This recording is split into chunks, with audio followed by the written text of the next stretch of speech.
This is a dramatized reading of an early work of Karl Marx's Explicating How Political Economy, which Marx takes to be a pastiche of political propaganda masquerading as economic theory, fails to account for the practical reality of the relationship of the capitalist to the worker to their labor, and the resulting situation of estrangement for all. This is meant to align with the reading, Estranged Labour, in the Marx-Engels Reader pages 70-81 but is sourced from Marxists.org. This writing is saturated with footnotes which can be recovered at the aforementioned source text. And now, I turn to this channel's creator, the Mad Adam, as the voice of Karl Marx.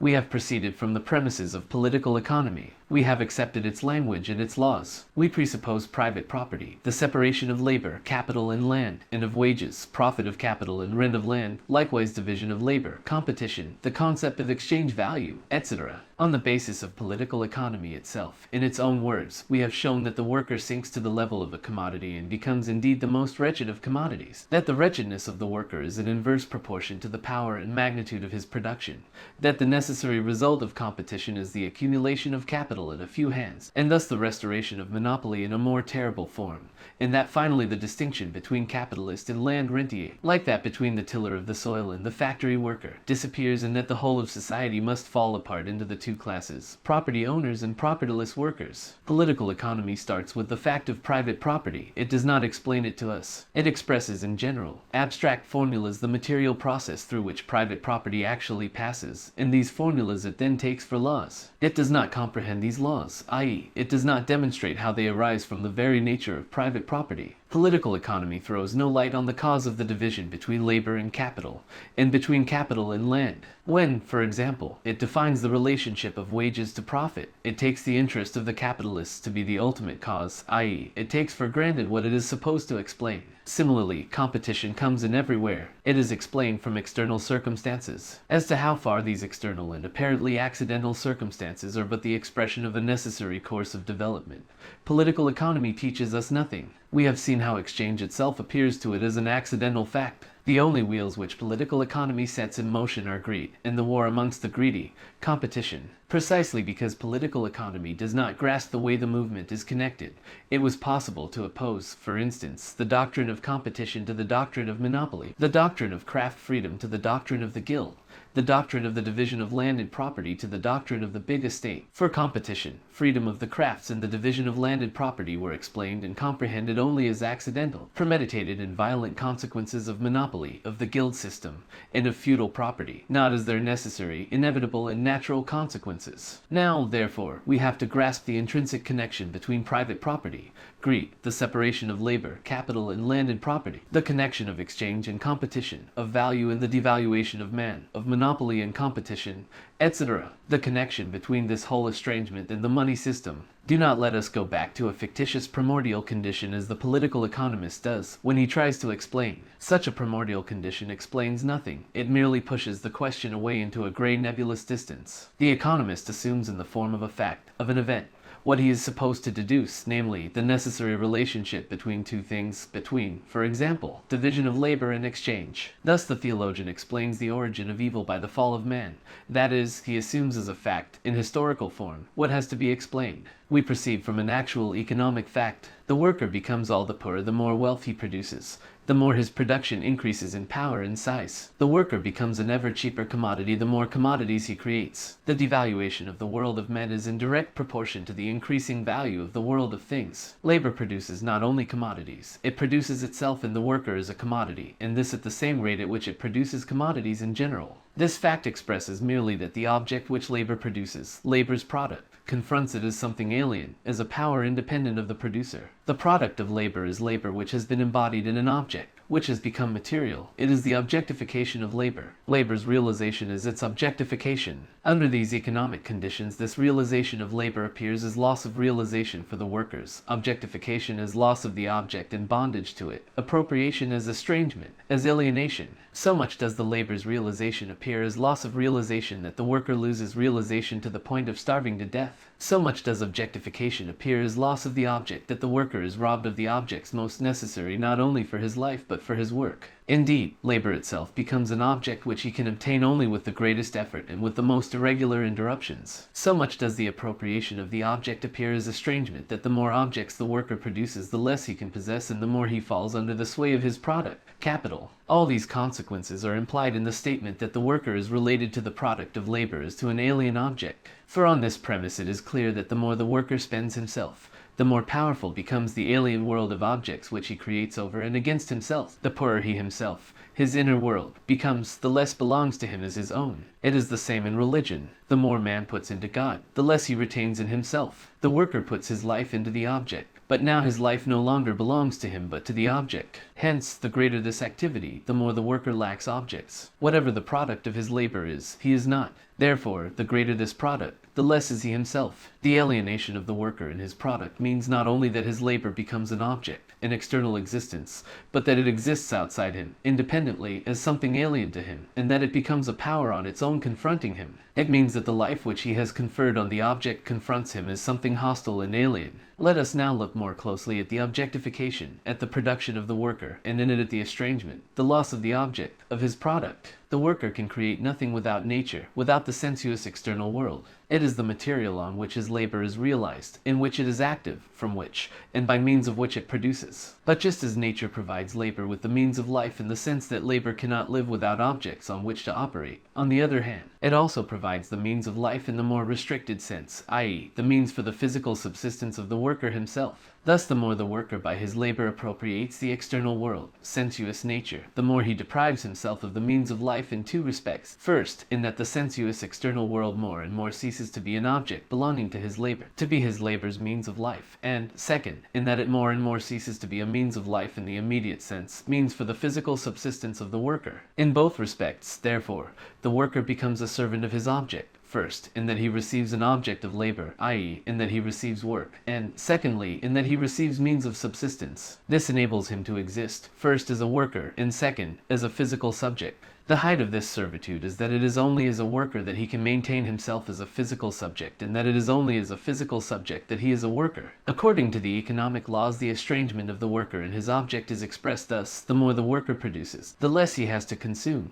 The more values he creates, the more valueless, the more unworthy he becomes, the better formed his product. The more deformed becomes the worker, the more civilized his object. The more barbarous becomes the worker, the more powerful labor becomes, the more powerless becomes the worker, the more ingenious labor becomes, the less ingenious becomes the worker, and the more he becomes nature's slave. Political economy conceals the estrangement inherent in the nature of labor by not considering the direct relationship between the worker, labor, and production. It is true that labor produces for the rich wonderful things, but for the worker it produces privation. It produces palaces, but for the worker hovels. It produces beauty, but for the worker, deformity. It replaces labor by machines, but it throws one section of the workers back into barbarous types of labor, and it turns the other section into a machine. It produces intelligence, but for the worker, stupidity, cretinism. The direct relationship of labor to its products is the relationship of the worker to the objects of his production. The relationship of the man of means to the objects of production and to production itself is only a consequence of this first relationship, and confirms it. We shall consider this other aspect later. When we ask, then, what is the essential relationship of labor, we are asking about the relationship of the worker to production. Till now we have been considering the estrangement, the alienation of the worker only in one of its aspects, i.e., the worker's relationship to the products of his labor. But the estrangement is manifested not only in the result but in the act of production, within the producing activity itself. How could the worker come to face the product of his activity as a stranger, were it not that in the very act of production he was estranging himself from himself? The product is after all but the summary of the activity of production. If then the product of labor is alienation, production itself must be active alienation, the alienation of activity, the activity of alienation. In the estrangement of the object of labor is merely summarized the estrangement, the alienation, in the activity of labor itself. What, then, constitutes the alienation of labor? First, the fact that labor is external to the worker, i.e., it does not belong to his intrinsic nature, that in his work, therefore, he does not affirm himself but denies himself, does not feel contented but unhappy, does not develop freely his physical and mental energy but mortifies his body and ruins his mind. The worker therefore only feels himself outside his work, and in his work feels outside himself. He feels at home when he is not working, and when he is working he does not feel at home. His labor is therefore not voluntary, but coerced. It is forced labor. It is therefore not the satisfaction of a need. It is merely a means to satisfy needs external to it. Its alien character emerges clearly in the fact that as soon as no physical or other compulsion exists, labor is shunned like the plague. External labor, labor in which man alienates himself, is a labor of self-sacrifice, of mortification. Lastly, the external character of labor for the worker appears in the fact that it is not his own, but someone else's, that it does not belong to him, that in it he belongs, not to himself, but to another. Just as in religion the spontaneous activity of the human imagination, of the human brain and the human heart, operates on the individual independently of him, that is, operates as an alien, divine or diabolical activity, so is the worker's activity not his spontaneous activity. It belongs to another. It is the loss of his self. As a result, therefore, man, the worker, only feels himself freely active in his animal functions, eating, drinking, procreating, or at most in his dwelling and in dressing up, etc. And in his human functions he no longer feels himself to be anything but an animal. What is animal becomes human, and what is human becomes animal. Certainly eating, drinking, procreating, etc. are also genuinely human functions, but taken abstractly, separated from the sphere of all other human activity and turned into sole and ultimate ends, they are animal functions. We have considered the act of estranging practical human activity, labor, in two of its aspects. 1. The relation of the worker to the product of labor as an alien object exercising power over him. This relation is at the same time the relation to the sensuous external world, to the objects of nature, as an alien world inimically opposed to him. 2. The relation of labor to the act of production within the labor process. This relation is the relation of the worker to his own activity as an alien activity not belonging to him. It is activity as suffering, strength as weakness, begetting as emasculating, the worker's own physical and mental energy, his personal life, for what is life but activity, as an activity which is turned against him, independent of him and not belonging to him. Here we have self-estrangement. As previously we had the estrangement of the thing, we have still a third aspect of estranged labor to deduce from the two already considered. Man is a species being, not only because in practice and in theory he adopts the species, his own as well as those of other things, as his object, but, and this is only another way of expressing it, also because he treats himself as the actual, living species, because he treats himself as a universal and therefore a free being. The life of the species, both in man and in animals, consists physically in the fact that man, like the animal, lives on organic nature, and the more universal man, or the animal, is, the more universal is the sphere of inorganic nature on which he lives. Just as plants, animals, stones, air, light, etc., constitute theoretically a part of human consciousness, partly as objects of natural science, partly as objects of art, his spiritual inorganic nature, spiritual nourishment, which he must first prepare to make palatable and digestible, so also in the realm of practice they constitute a part of human life and human activity. Physically man lives only on these products of nature, whether they appear in the form of food, heating, clothes, a dwelling, etc. The universality of man appears in practice precisely in the universality which makes all nature his inorganic body, both inasmuch as nature is, 1. His direct means of life, and 2. The material, the object, and the instrument of his life activity. Nature is man's inorganic body. Nature, that is, insofar as it is not itself human body. Man lives on nature, means that nature is his body, with which he must remain in continuous interchange if he is not to die. That man's physical and spiritual life is linked to nature means simply that nature is linked to itself, for man is a part of nature. In estranging from man 1. Nature, and 2. Himself, his own active functions, his life activity, estranged labor estranges the species from man. It changes for him the life of the species into a means of individual life. First, it estranges the life of the species and individual life, and secondly, it makes individual life in its abstract form the purpose of the life of the species, likewise in its abstract and estranged form. For labor, life activity, productive life itself, appears to man in the first place merely as a means of satisfying a need, the need to maintain physical existence. Yet the productive life is the life of the species. It is life engendering life. The whole character of a species, its species character, is contained in the character of its life activity, and free, conscious activity is man's species character. Life itself appears only as a means to life. The animal is immediately one with its life activity. It does not distinguish itself from it. It is its life activity. Man makes his life activity itself the object of his will and of his consciousness. He is conscious life activity. It is not a determination with which he directly merges. Conscious life activity distinguishes man immediately from animal life activity. It is just because of this that he is a species being, or it is only because he is a species being that he is a conscious being, i.e., that his own life is an object for him. Only because of that is his activity free activity. Estranged labor reverses the relationship, so that it is just because man is a conscious being that he makes his life activity, his essential being, a mere means to his existence. In creating a world of objects by his personal activity, in his work upon inorganic nature, man proves himself a conscious species being, i.e., as a being that treats the species as his own essential being, or that treats itself as a species being. Admittedly, animals also produce. They build themselves nests, dwellings, like the bees, beavers, ants, etc., but an animal only produces what it immediately needs for itself or its young. It produces one-sidedly, whilst man produces universally. It produces only under the dominion of immediate physical need, whilst man produces even when he is free from physical need and only truly produces in freedom therefrom. An animal produces only itself, whilst man reproduces the whole of nature. An animal's product belongs immediately to its physical body, whilst man freely confronts his product. An animal forms only in accordance with the standard and the need of the species to which it belongs, whilst man knows how to produce in accordance with the standard of every species, and knows how to apply everywhere the inherent standard to the object. Man therefore also forms objects in accordance with the laws of beauty. It is just in his work upon the objective world, therefore, that man really proves himself to be a species being. This production is his active species life. Through this production, nature appears as his work and his reality. The object of labor is, therefore, the objectification of man's species life, for he duplicates himself not only as in consciousness, intellectually, but also actively, in reality, and therefore he sees himself in a world that he has created, in tearing away from man the object of his production.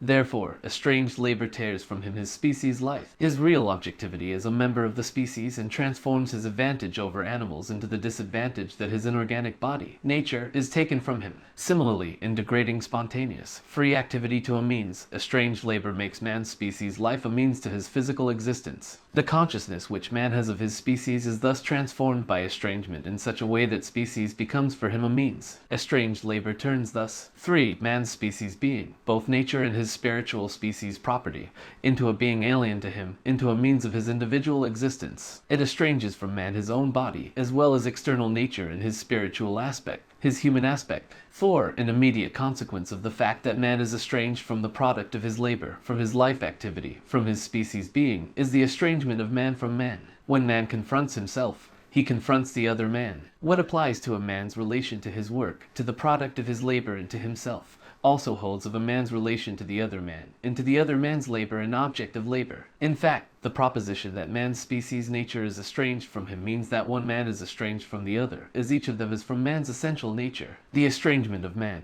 and in fact every relationship in which man stands to himself, is realized and expressed only in the relationship in which a man stands to other men. Hence, within the relationship of estranged labor, each man views the other in accordance with the standard and the relationship in which he finds himself as a worker. We took our departure from a fact of political economy, the estrangement of the worker in his production. We have formulated this fact in conceptual terms as estranged, alienated labor. We have analyzed this concept, hence analyzing merely a fact of political economy. Let us now see, further, how the concept of estranged, alienated labor must express and present itself in real life. If the product of labor is alien to me, if it confronts me as an alien power, to whom, then, does it belong? To a being other than myself. Who is this being? The gods. To be sure, in the earliest times the principal production, for example, the building of temples, etc., in Egypt, India, and Mexico, appears to be in the service of the gods, and the product belongs to the gods. However, the gods on their own were never the lords of labor. No more was nature. And what a contradiction it would be if, the more man subjugated nature by his labor, and the more the miracles of the gods were rendered superfluous by the miracles of industry, the more man were to renounce the joy of production and the enjoyment of the product to please these powers. The alien being, to whom labor and the product of labor belongs, in whose service labor is done and for whose benefit the product of labor is provided, can only be man himself. If the product of labor does not belong to the worker, if it confronts him as an alien power, then this can only be because it belongs to some other man than the worker. If the worker's activity is a torment to him, to another it must give satisfaction and pleasure. Not the gods, not nature, but only man himself can be this alien power over man. We must bear in mind the previous proposition that man's relation to himself becomes for him objective and actual through his relation to the other man. Thus, if the product of his labor objectified, is for him an alien, hostile, powerful object independent of him, then his position towards it is such that someone else is master of this object, someone who is alien, hostile, powerful, and independent of him. If he treats his own activity as an unfree activity, then he treats it as an activity performed in the service, under the dominion, the coercion, and the yoke of another man. Every self-estrangement of man, from himself and from nature, appears in the relation in which he places himself and nature to men other than indifferentiated from himself. For this reason, religious self-estrangement necessarily appears in the relationship of the layman to the priest, or again to a mediator, etc. Since we are here dealing with the intellectual world, in the real practical world, self-estrangement can only become manifest through the real practical relationship to other men. The medium through which estrangement takes place is itself practical. Thus, through estranged labor, man not only creates his relationship to the object and to the act of production, as to powers that are alien and hostile to him, he also creates the relationship in which other men stand to his production and to his product, and the relationship in which he stands to these other men. Just as he creates his own production as the loss of his reality, as his punishment, his own product as a loss, as a product not belonging to him, so he creates the domination of the person who does not produce over production and over the product. Just as he estranges his own activity from himself, so he confers upon the stranger an activity which is not his own. We have until now considered this relationship only from the standpoint of the worker, and later on we shall be considering it also from the standpoint of the non-worker. Through estranged, alienated labor, then, the worker produces the relationship to this labor of a man alien to labor and standing outside it. The relationship of the worker to labor creates the relation to it of the capitalist, or whatever one chooses to call the master of labor. Private property is thus the product, the result, the necessary consequence of alienated labor, of the external relation of the worker to nature and to himself. Private property thus results by analysis from the concept of alienated labor, i.e., of alienated man, of estranged labor, of estranged life, of estranged man. True, it is as a result of the movement of private property that we have obtained the concept of alienated labor, of alienated life, in political economy. But on analysis of this concept, it becomes clear that though private property appears to be the reason,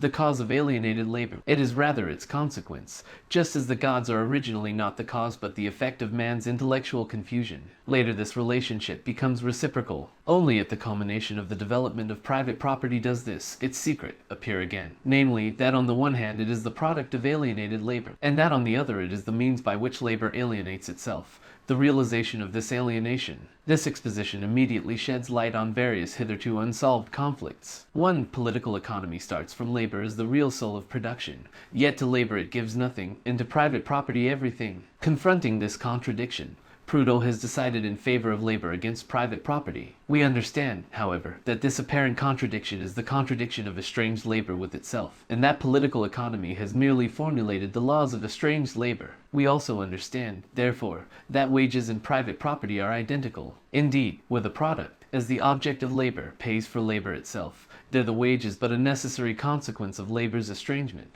Likewise, in the wage of labor, labor does not appear as an end in itself but as the servant of the wage. We shall develop this point later, and meanwhile will only draw some conclusions. An enforced increase of wages, disregarding all other difficulties, including the fact that it would only be by force, 2. That such an increase, being an anomaly, could be maintained, would therefore be nothing but better payment for the slave, and would not win either for the worker or for labor their human status and dignity. Indeed, even the equality of wages, as demanded by Proudhon, only transforms the relationship of the present-day worker to his labor into the relationship of all men to labor. Society would then be conceived as an abstract capitalist. Wages are a direct consequence of estranged labor, and estranged labor is the direct cause of private property. The downfall of the one must therefore involve the downfall of the other. 2. From the relationship of estranged labor to private property, it follows further that the emancipation of society from private property, etc., from servitude, is expressed in the political form of the emancipation of the workers. Not that their emancipation alone is at stake, but because the emancipation of the workers contains universal human emancipation. And it contains this because the whole of human servitude is involved in the relation of the worker to production,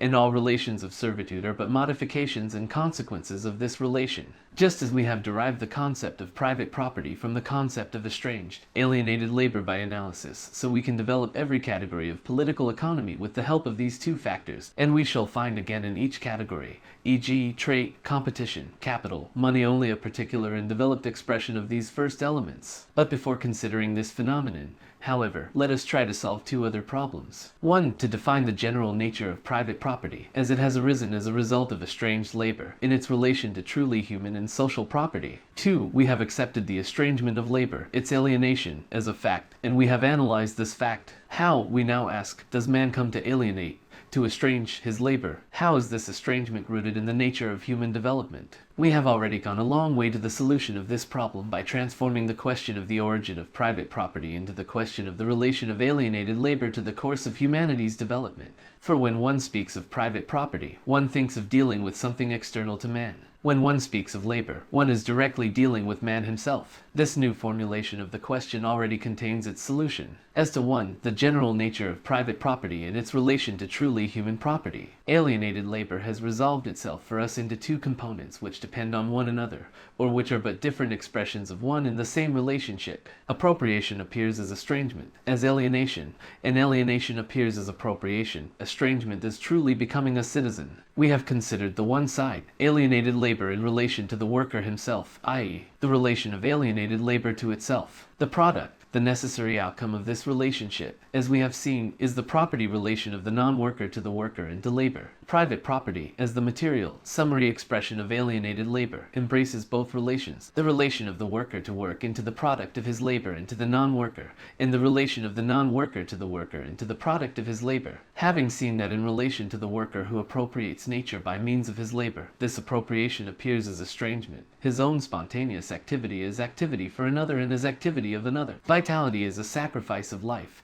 Production of the object is loss of the object to an alien power, to an alien person. We shall now consider the relation to the worker, to labor, and its object of this person who is alien to labor and the worker. First, it has to be noted that everything which appears in the worker as an activity of alienation, of estrangement, appears in the non-worker as a state of alienation, of estrangement. Secondly, that the worker's real, practical attitude in production and to the product, as a state of mind, appears in the non-worker confronting him as a theoretical attitude. Thirdly, the non-worker does everything against the worker which the worker does against himself, but he does not do against himself what he does against the worker. Let us look more closely at these three relations. This was a dramatized reading of an early work of Karl Marx's Explicating How Political Economy, which Marx takes to be a pastiche of political propaganda masquerading as economic theory, fails to account for the practical reality of the relationship of the capitalist to the worker to their labor, and the resulting situation of estrangement for all. This was meant to align with the reading, Estranged Labour, in the Marx-Engels Reader pages 70 through 81 but is sourced from Marxists.org. This writing is saturated with footnotes which can be recovered at the aforementioned source text. If you find this production helpful, please consider doing any of the necessary YouTube magic that would amplify the work and help others in kind. Thank you for your labor and your attention.